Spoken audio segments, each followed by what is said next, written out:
guys, welcome or welcome back to my channel. My name is Varsha. I am a cabin crew, and today I'll be talking that what will happen that once you get selected in your interview. So, what are the procedures that you have to go through once you are getting selected for any airline? Particularly for me, I'm talking about Indian airlines. That what can you expect?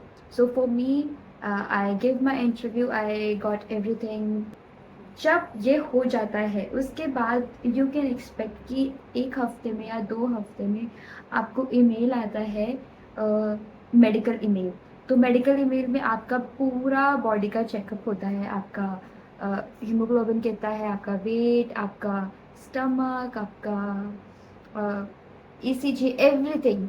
सो आपको वो अच्छे से आपका medical checkup होता है ताकि आपकी body में कुछ कमी ना निकले। They want healthy people for flying. मतलब हीमोग्लोबिन अच्छा होना चाहिए, प्लेटलेट्स कम नहीं होने चाहिए, एनीमिक नहीं होने चाहिए, या फिर कई लोग को बहुत सारी मेडिकल इश्यूज होते हैं, वो सब नहीं होना चाहिए, तभी you can get through to this. तो मेरे साथ क्या हुआ था, लाइक ऑब्वियसली मैं मेरा थोड़ा वेट कम था, तो आई यूज टू ईट। जब मेरे को पता था कि मेरे पास 1 से 2 हफ्ते है, तो उस टाइम पे मैं बहुत सारा फ्रूट जूस पीती थी। लाइक कोई भी फ्रूट जो आपको पसंद है वो आप पी सकते हो, ताकि आपका ना अंदर का बॉडी डिटॉक्सिफाई हो जाए। जितना पानी पी सकते हो उतना पानी पियो, and then you will get the medical email. तो मेडिकल ईमेल जब भी आता है, उस ईमेल में साफ साफ लिखा रहता है कि आपको 12 घंटे तक या फिर कुछ तो टाइम तक आपको कुछ भी खाना नहीं है। तो ऑब्वियसली आपको कुछ नहीं खाना, तो वो आपको मानना पड़ेगा। तो आप कुछ ना कुछ पीते रहे ताकि आपको वीकनेस ना फील हो। पानी पीते रहो, जूस पीते रहो।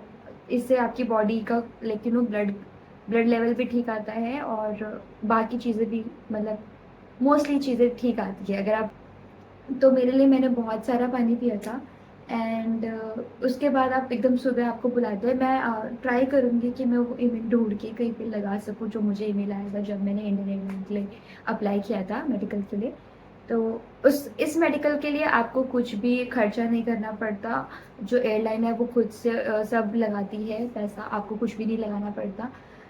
तो अच्छे से खाए पिए, अच्छे से हेल्दी रहे, एंड जाके एक बार में क्लियर कर ले मेडिकल। क्योंकि अगर आपका मेडिकल एक बार में क्लियर नहीं होता, क्योंकि उसकी रिपोर्ट आई थिंक एक एक हफ्ते बाद आती है, and then they will write कि whether you are fit to fly और नॉट। सो ऐसा आता है कि 3 चीज़ें होते हैं। अगर आपको फिट टू फ्लाई आया तो फिर आपकी ट्रेनिंग स्टार्ट हो जाती है। सेकेंड होता है टेम्परली अनफिट, या कुछ तो ऐसा होता है, क्योंकि मतलब वो इशू फिक्स हो सकता है। तो उसके लिए वो आपको ट्रेनिंग बैचेस तो दे देते हैं, लेकिन आपको दोबारा से मेडिकल के लिए जाना पड़ता है।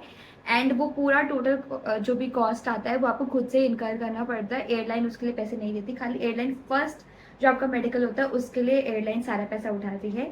एंड देन थर्ड होता है जो अनफिट होता है। अगर वो आया तो इसका मतलब है कि ऑब्वियसली आपको रिजेक्ट कर दिया जाता है, क्योंकि आपको कोई इशू है जो बहुत बड़ा है, तो वो आपको सेलेक्ट नहीं कर सकते। It is like a very major issue for them. So फिर वो लोग आपको सिलेक्ट नहीं करते, एंड देन आपको ट्रीटमेंट लेना पड़ता है। एंड देन आपको इंटरव्यू के लिए दोबारा जाना पड़ता है, आपको इंटरव्यू दोबारा देना पड़ता है, एंड देन आपको दोबारा मेडिकल देना पड़ता है। तो फिर ऐसा होता है। तो these are the three things that happen, जो कि वो जो थर्ड वाला होता है वो अनफिट करके आता है। तो these are the 3 things that can happen. तो ये सब हो जाता है। ये सब होने के बाद आपका ट्रेनिंग बैच, आई थिंक जब आपका मेडिकल हो जाता है उसके बाद वो ना बैचेस फॉर्मुलेट कर रहे होते हैं। तो वो बैच कई बार एक हफ्ते में भी मिल सकता है आपको, कई बार 2 महीने 2 हफ्ते में मिल सकता है, कई बार 1 महीना भी लग सकता है।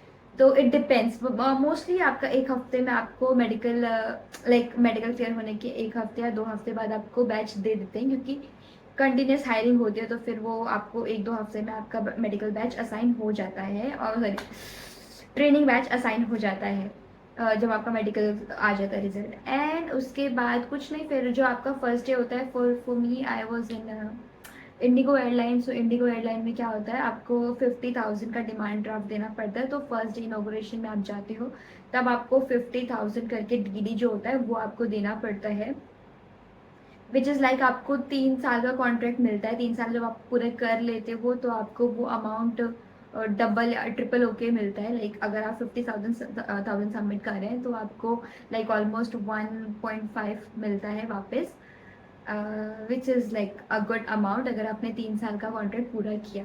फॉर मी आई कुडेंट, क्योंकि मेरा कहीं और हो गया सिलेक्शन, सो मैं पूरा नहीं कर पाई वो, तो ऑब्वियसली मुझे पैसे नहीं मिले। बट जब आप ट्रेनिंग कर रहे होते हो then as well you will get money. So आपका डिमांड ड्राफ्ट अपने सबमिट कर दे, इनोग्रेशन आपका हो गया, आपको सब मिल जाता है कि आपका ये बैच है, ये है, एंड देन आपका स्टार्ट हो जाता है ट्रेनिंग। तो ट्रेनिंग के टाइम पे you get stipend. Now stipend is basically आपको कुछ अमाउंट मिलता है जो कि like in total it was 15,000। Obviously वो 2,000 काटते हैं आपके पीएफ का, तो 13,000 करके आपको कुछ तो पीएफ लाइक कुछ तो अमाउंट मिलता है स्टाइपन में। एंड आपको कुछ नहीं करना होता लाइक क्योंकि मैं इंडिगो में थी तो मैं इंडिगो को अच्छे से एक्सप्लेन कर पाऊंगी कि इंडिगो कैब प्रोवाइड करता है। तो मेरा घर बहुत ही दूर है, बहुत ही ज़्यादा। तो मेरी कैब वहाँ आती थी मुझे लेने के लिए। तो कैब आती है तो आप कैब का पैसा नहीं खर्च करना। दूसरा, आपको वहाँ पे एक टाइम का खाना मिलता है, तो खाने का भी पैसा बच गया। एंड मेरा खुद का घर था दिल्ली में, तो मुझे कोई कोई प्रॉब्लम नहीं थी, मैं अपने घर पे ही रहती थी। बट ये I had to travel a lot, क्योंकि मेरा घर बहुत दूर है, and then you know Delhi का ट्रैफिक इट्स टू मच। तो वो थोड़ा इशू होता था मेरे लिए, बट अपार्ट फ्रॉम दिस मुझे कोई और इशू नहीं हुआ। तो अगर आप पीजी में भी रह रहे तो there will be so many PGs इन गुड़गांव जो कि आपको बहुत सस्ते रेट पे मिल जाएंगे। So you can manage and you don't have to ask money from your parents because you are getting 13,000। So you'll get things there. या so that's all for like, फिर आपका ट्रेनिंग होने लगता है। एंड जब आपका ट्रेनिंग होता है तो लाइक 3 महीने का ट्रेनिंग होता है जिसमें वो आपको सेफ्टी, एयरक्राफ्ट्स के बारे में, इमरजेंसी पढ़ाते हैं। एंड उसके बाद आपका ग्रेजुएशन सर्विस होता है, एंड देन आपका ग्रेजुएशन कंप्लीट हो जाता है। देन आपका पूरा ट्रेनिंग कंप्लीट, देन आपको वो बेस एलोकेट करता है। बेस एलोकेट आपको एचआर तभी कर देता है जब बैच असाइन होते वक्त ही आपको तभी एलोकेट कर दिया जाता है। वो आपको 3 ऑप्शन देते हैं कि आपको कौन सा बेस चूज। सो बेस के ऊपर भी I try to make a video, क्योंकि इस टॉपिक पे कि आप बेस कैसे सेलेक्ट करते हो, बेस कैसे कैसे होते हैं, कैसे फ्लाइट्स है, I try to make a video on as well. तो यस, तो आपको बेस मिलता है, आप बेस ऑलरेडी ले लेते हो, देन आपको फिर आपके बेस पे ट्रांसफ़र हो जाता है। तो अभी तक आपको दिल्ली में आना पड़ता है सारी ट्रेनिंग के लिए सारे, और उस 3 महीने में आप ट्रेनिंग करोगे। 3 महीने के बाद फिर आपको आपका बेस भेज दिया जाता है। पहले कुछ दिन की छुट्टी मिलती है, 2-3 दिन की, जिसमें आप अपने वापस घर जा सकते हो। आप अपने घर पे जाओ और वहाँ से फिर आपको आपकी बेस की टिकट्स मिल जाती है। वो भी आपको कोई खर्चा नहीं करना, कंपनी आपको टिकट्स प्रोवाइड करती है। एंड कंपनी उसके बाद आपको 14 डेज का अकोमोडेशन देती है, होटल देती है, जिसमें आप को टाइम मिलता है कि आप उन 14 डेज में अपने लिए उस सिटी में घर ढूंढ सकते हो। और स्टार्टिंग में इतनी फ्लाइट्स भी नहीं होती कि आपके पास टाइम नहीं है, तो आपको टाइम मिल जाता है। तो पहला फैम फ्लाइट होता है, बेसिकली आपको देखते हैं कि फ्लाइट पे आप कैसे कर रहे हो। तो 2 फैम फ्लाइट होते हैं कि आपने फ्लाइट पे कैसा किया, अच्छा क्या नहीं किया। तो आपका जो भी सुपरवाइज़र होता है वो देखता है आपको, और फिर वो आपके लिए फैम फॉर्म फिल करता है। और जब वो फैम फॉर्म फिल हो जाता है उसके बाद आप फिर सोलो फ्लाइट्स करने लगते हो। आपको मतलब पास कर दिया जाता है कि you are like eligible to fly, you are eligible to be a crew. तो इतना लंबा जर्नी होता है ट्रेनिंग, लाइक अगर आपको लगता है कि इंटरव्यू के बाद ख़त्म सब इजी हो गया, पर इंटरव्यू के बाद असली जर्नी स्टार्ट होती है। So yes, so that's all for this video. I hope जितने भी लोग हैं aspiring to be a cabin crew, please go ahead, give interviews. Do not wait for anything. There's so many airlines that are hiring right now. There's so many international airlines that are hiring, like Cathay Pacific, Virgin Atlantic, Emirates, Etihad. Go ahead, give the interview, and I know कि आपका हो जाएगा, बस just go for that. All for this video. I hope you liked it. We'll meet you in the next video. Till then, bye bye, take care, and thank you for watching.